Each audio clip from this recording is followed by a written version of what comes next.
Mesmerized, I think, by the whole thing. Just that sense of being, like racing for the first time and having that real feeling like, wow, like I'm involved in something great. I'm actually doing sport. I'm actually competing. I'm actually around all these other disabled people doing something that's so incredible. Chapter final. It's Adenegan who beats Cockcroft. 17.42 seconds into photo for the... And it just felt just crazy. I think it just felt like I'd really defied the odds. From being someone who was excluded from sport, teachers saying I couldn't do sport, to then competing.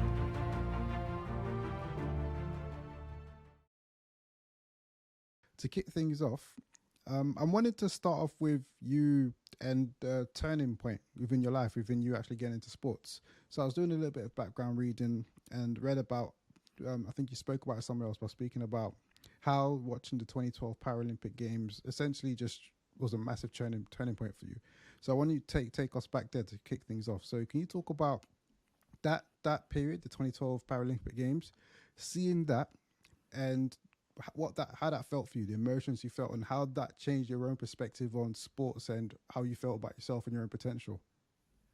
Yeah, that was a huge turning point. So at the time, I was 11 years old, and like a lot of us, I was really mesmerized by, the London 2012 Games, the Paralympics, the Olympics. And prior to that, actually, I wasn't doing sport at school. So I was excluded from sport in primary school. I used to just watch my friends outside doing PE. So that was really difficult, but watching London 2012 was huge for me, just to see disabled people doing elite sport. And in terms of the emotions I just felt so amazed, and I felt so inspired. And it was just amazing to have disabled role models. I never had disabled role models prior to the Games. So honestly, it really just changed my life. It made me realize that sport is for all people. That's great. And talking about school, actually, you being feeling excluded in school, how was your school experience for you? Were there other disabled children in school? And just generally speaking, how was it for you? It was quite difficult. So I was actually the only wheelchair user in my school, and I think I was the only physically disabled person there. So I was always very different. And then obviously put on top of that being black, female, disabled, there wasn't that many even black people in my school initially when I joined my primary school. So yeah, that was really difficult, and it was definitely a challenge. And I think that's why the teachers really didn't know how to include me in sport, because, they've got this disabled child, they have no idea what to do with her. So yeah, school was a really difficult time. Were you a sporty person outside of school? No, so outside of school, I wasn't really doing sport. Up until around year 5, though, I did start doing wheelchair basketball. So that was my first introduction to disabled sport. But even then, I didn't necessarily see it as elite sport. I didn't think, people become, disabled athletes professionally. So I was doing a bit of wheelchair basketball at one point, and that was definitely at least another moment for me realizing that sport was an option.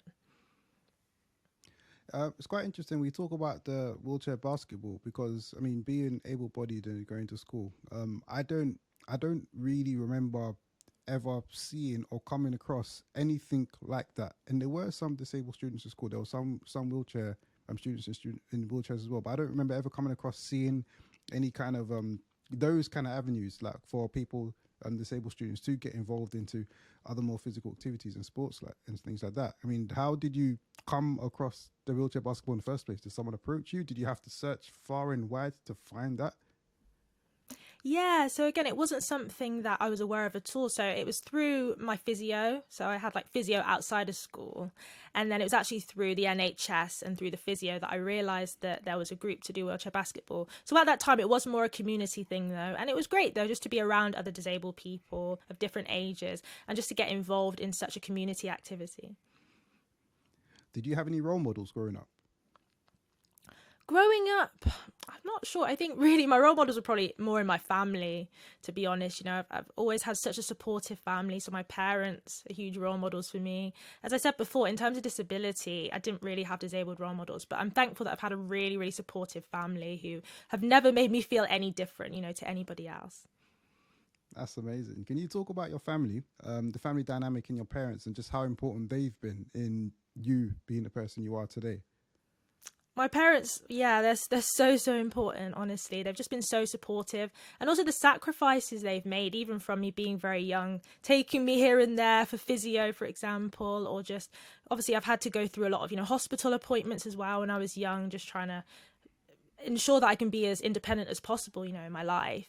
So they've always been so supportive. And even in sport, because sport is so expensive, even just wheelchair rated equipment is extremely expensive. Also traveling around the UK and around the world. So my parents mean everything to me, and they've always been extremely supportive. That's amazing. All right, let's talk now. Getting into the racing side of things now. So after you've seen the Paralympic Games in 2012, and you've decided, you can correct me if I'm wrong, but I've just assumed that you've decided pretty much straight away afterwards. Okay, cool. I'm gonna do this now. What was that journey like from after that to actually, let's say, competing for the first time? Like, what would that journey look like? So that journey was pretty quick, actually. So I went to my first training session, and ironically, I was extremely blessed, I think, to actually have a group literally 10 minutes away from where I lived that actually provided wheelchair racing through my local athletics club, which is Coventry Godiva Harriers. So that is really rare for anyone thinking, wow, but like seriously, that's extremely rare. Like, there's not many athletics clubs that actually provide wheelchair racing. So I was so blessed to have it so close to home. Then I met my coach, and actually my coach went to the Paralympics. So he was one of the coaches for the London 2012 Paralympic Games. He had an athlete that actually had a similar disability to me, and I'd eventually be competing against. So really everything aligned, and it did happen so quickly. So I trained throughout the winter. Worst time to start wheelchair racing, out in the cold on the track, ice, snow, everything. So I really got lunged into the deep end, but it was a great experience being around disabled people and just getting to find out more about the sport. And then the following year, so that was 2013, I had my first ever race, which was the London Mini Marathon. So my coach, even better, he was like, right, so your first race is going to be a road race out in the middle of London. You're going to be out there basically by yourself. You're going to have to do a 5K race, go past Buckingham Palace and have that whole experience. So yeah, that's how I got there. And really, again, I was just so fortunate to be around the right people, and I think that really helped. Do you remember the emotions like in that first race, that how you felt? Yeah, I do. I just felt so mesmerized, I think, by the whole thing. Just that sense of being, like racing for the first time, and having that real feeling like, wow, like I'm involved in something great. I'm actually doing sport. I'm actually competing. I'm actually around all these other disabled people doing something that's so incredible. And it just felt just crazy. I think it just felt like I'd really defied the odds, from being someone who was excluded from sport, teachers saying I couldn't do sport, to then competing. Definitely defying all the odds. And then after that, how did you sort of get onto the radar of is it called the British Athletics Association? How did you get onto their radar? So that was really through doing more races. So 2013 being my first season, I entered loads of different athletics events throughout the UK. And then that's where the coaches really see you, and that's where specifically the national team see you. So I was really scouted from early on. And then it was the following season, 2014, that I represented GB for the first time at the junior championships. So that was really that moment when they decided to take me on, as a potential GB athlete. That's amazing. And I'm looking, so you've got some serious accolades, which is why I was so excited to get you onto the podcast as well. So and you're still very young. You're 22 now, right? Yeah. Just 22. So still very young. And so looking at your page here, you've got five Paralympic medals, 5 Paralympic Games medals, 5 World Championship medals, just 10 medals in total. And then on top of that, you've got like some other medals like European Championships, I'm sure. And I'm sure you've got loads of other medals. Like you've got quite a lot at such a young age. And that's crazy. Well, not even crazy, just very good, amazing. So hats off to you. And I'm sure with all of that success that's come so quickly, you've had to work very hard in order to achieve what you've achieved so far. What's the work ethic been like? How often do you train, and what's that been like for you? Yeah, it's been quite intense, because even though I've gone to World Champs, Paralympics, Europeans, Commonwealths, I've also been at school, basically all my secondary school years were doing sport. So even though I've been training, I guess increasingly, probably started only training maybe like 2 days a week, but then it's increased now to 6 days a week. So throughout that time of doing a lot on the track, in the gym and different things like that, it has been quite difficult also balancing school and exams and university. So yeah, it's definitely been a challenge. And in terms of work ethic, it's all been about discipline, like really pushing yourself to put in the work, even when it's difficult, even when you don't feel like it. By all means, it's paid off, but yeah, it's definitely been a challenge. Do you enjoy that physical? Because for me, I'm someone, I've started running, well, on and off really, but I've been, since the lockdown in 2020, I started running. And then I'm trying to train for, eventually, what I'd love to do is get into an ultra marathon, like something super, super long. I don't know what it is about it. I like challenging myself physically. And although at the time, sometimes it's like you're tired, you don't want to wake up, it's crazy. When I'm there, it feels so fulfilling. Like when I'm running, and it just feels so good when you finish and you've achieved something. And for you, do you get that same sort of like, do you enjoy the, you know, that process, the physical process, and then the aftermath after? Like, what's it for you? Yeah, definitely. It has to be about enjoyment, That's something that I really agree with. Like, you really have to enjoy what you do. So, yeah, I definitely do enjoy it. I love that feeling of being able to push myself to the absolute limit and really realize what are my boundaries, but also like, how can I push through those boundaries? How can I push through those walls? That's what I really love, especially when it comes to gym. Like, I love pushing myself to do things physically that I just never thought would be possible. Like, even my coach recently had me doing, handstands, and I'm like, I'm disabled. Like, how am I even doing handstands? But he's really cool. Like, he's pushing me to do things, crazy things. We make it work. It's not quite a normal handstand, but we make it work. So yeah, that's what I really love about sport, is really just being able to push myself. With when you was at the 2016 Paralympic Games, right? What was that experience like for you? It must have felt so surreal, coming from watching the 2012 Paralympics and being inspired to take up the sport yourself to now competing in it yourself 4 years later. What was that like for you? It was so amazing. It was such a dream come true. I really just enjoyed that experience. I was not expecting anything at all. So it was just great. Also to meet so many athletes, people who I'd watched on TV, like even big Paralympic names, people like Ellie Simmons, for example, who's such a big star in Paralympic sport. I was like, oh my gosh, it's Ellie Simmons. Oh my gosh, it's this person, it's that person. So yeah, it was such an amazing experience. Also to go to somewhere like Rio, Brazil, like that was just incredible. Obviously, unfortunately, I didn't get to see a lot of it because we're, in the Paralympic Village. But it was just so incredible, and yeah, a real full circle moment from watching it and then to competing. How has your life changed since that Paralympic Games, if it has? It changed a lot. I mean, to be able to call myself a Paralympian, that's such a big thing. So a lot of opportunities have come out of that. Just being able to, be a Paralympic athlete. A lot of opportunities to inspire others, to talk about my own story. And I think it's also made me feel like I have a responsibility as well to be a role model. And that's something that I really take seriously. Have you seen any shift in the representation of other disabled athletes? Like from, I don't know if you've noticed anything, but maybe since 2012 or maybe since you've been competing competitively up until now, do you feel like the sport's become more inclusive? Yeah, in some ways, I think so. I think Paralympic sport, people are more aware of it. And we do see Paralympians on TV more, even if it's on reality TV or just on certain even game shows, quiz shows. I think there's more of a familiarity with Paralympic athletes, which is really great. But I think on the commercial side of sport as well, there's still a lot of work that needs to be done. There's loads of discrepancies between the sponsorship that Olympians get and Paralympians get. So in some ways, I feel like there's so much more that needs to be done. And there's a lot more, visibility that we need. We need to see Paralympians competing away from the Paralympic Games, because I think it's only really when the Paralympic Games happen that people are like, oh, wow, we're seeing it. So even though, some things have changed, but there's still a long way to go.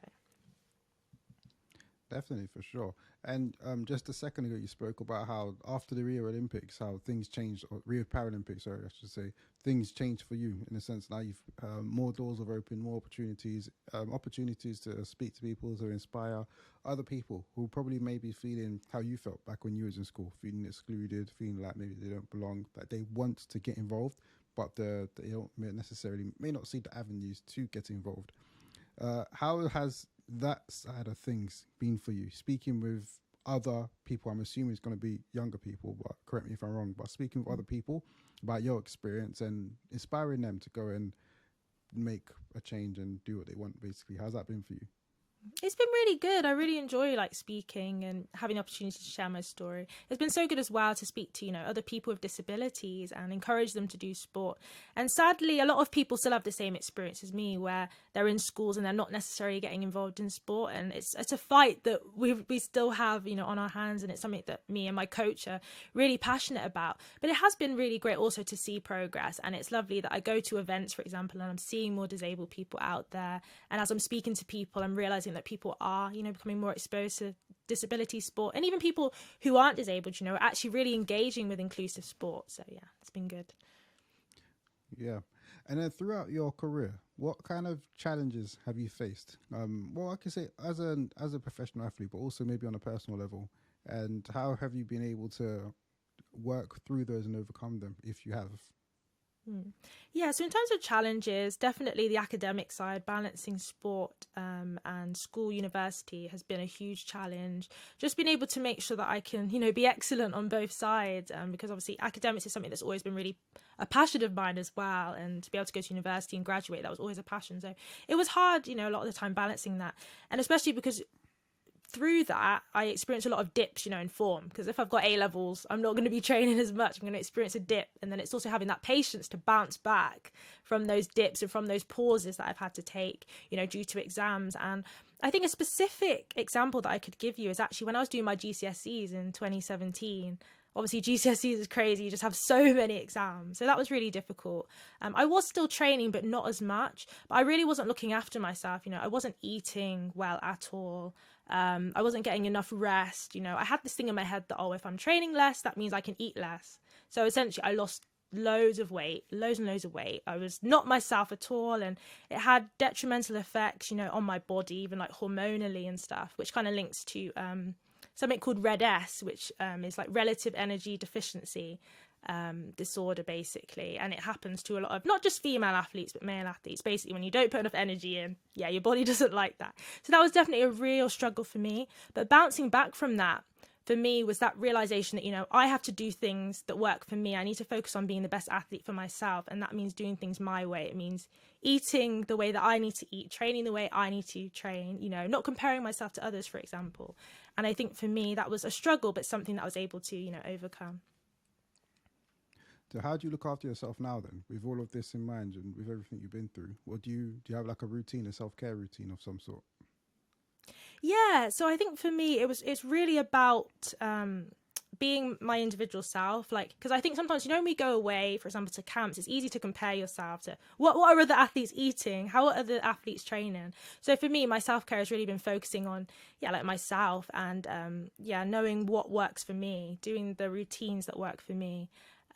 So that's in terms of eating. Obviously we need a lot of energy to train, so definitely not slacking off with that, because I think that's something people think, let's cut carbs, let's do all this stuff to kind of be fit, but it's really about doing what's right for you. And also things like meditation and prayer have been so important for me in terms of just being in that right mental space as well, because in sport, mental space is also really important. That's great. I've heard you speak about lacking in confidence at a certain point in time in your life. And I'm just wondering what that journey's been like for you. I feel that having a level of confidence is going to be important in achieving success, especially the level of success that you've achieved as well.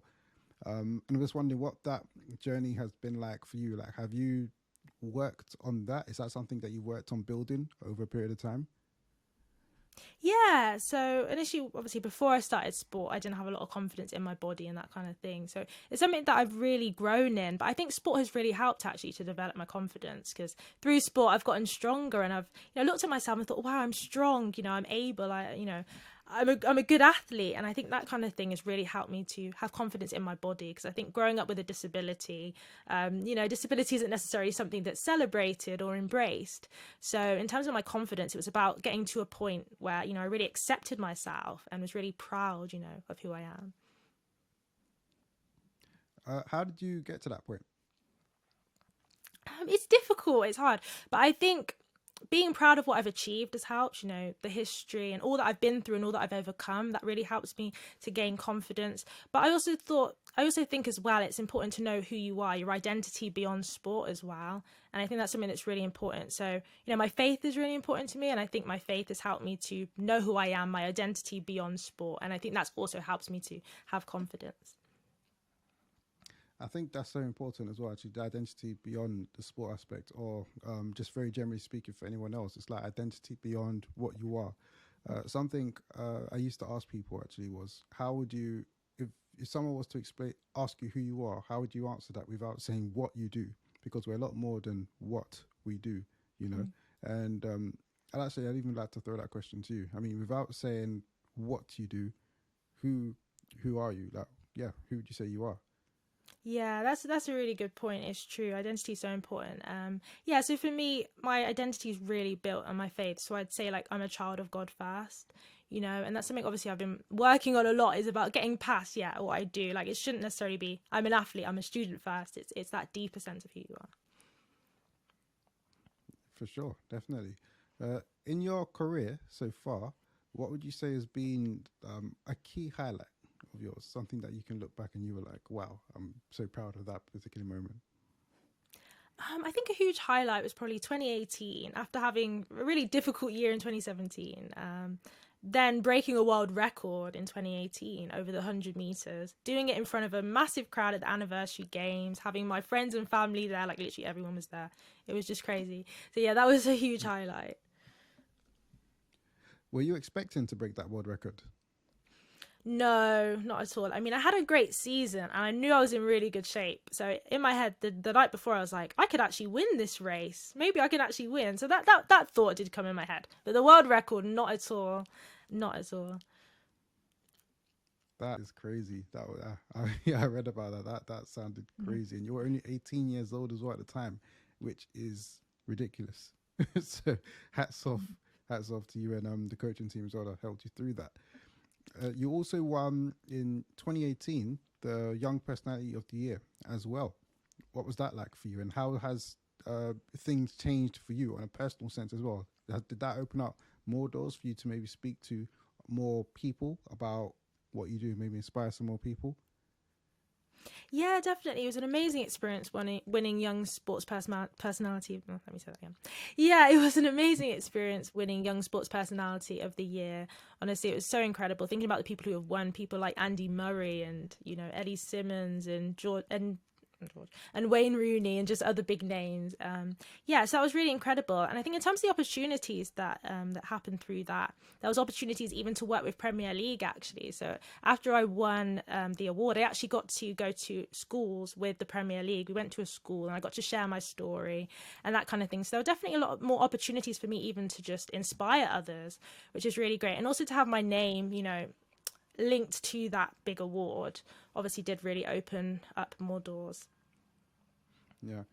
What's next for you, both in a career sense and also just on a personal level?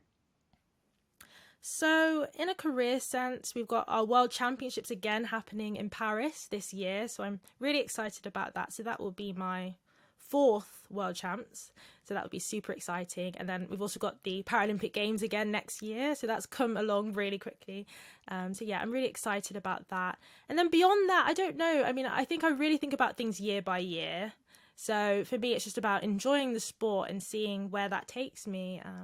But I'm also really passionate about education as well and passionate about the school system. So I'm hoping maybe in the future, if I could be a part of that and really about bringing important change there, that would be also amazing. That sounds great.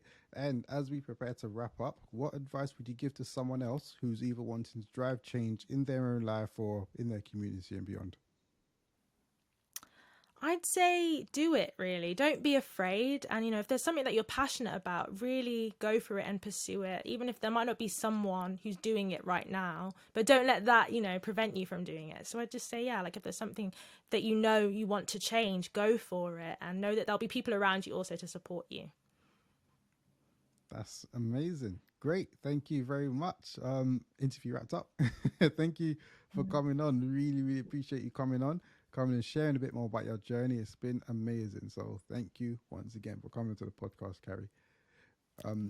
If Thank people you. want to keep up to date with yourself, how can they best do so? And also, have you got any final words you might want to share? So yeah, I mean, in terms of following me, Instagram at Kare Adenegan, literally just my name. I post quite a bit on there in terms of the different things that I'm doing. I also have a podcast as well called Sporting for His Glory, where I just talk about sport and faith. So if that's of any interest to anybody as well, then yeah, feel free to have a look. Perfect. Definitely check out her podcast, people, if you can, and support her by following her on our platform. If you haven't subscribed to 1000 Voices as well, please do subscribe and like and share this. It really does help us in getting these stories out and far and wide as possible. Amazing stories of all of these change makers we're getting on. We're trying to challenge negative perceptions and inspire some people along the way. So please do help us support by subscribing and sharing. But that's that for now. Thank you for tuning in, everybody. We had the amazing Kare Adenegan on the podcast. This is 1000 Voices, and for now, we're out.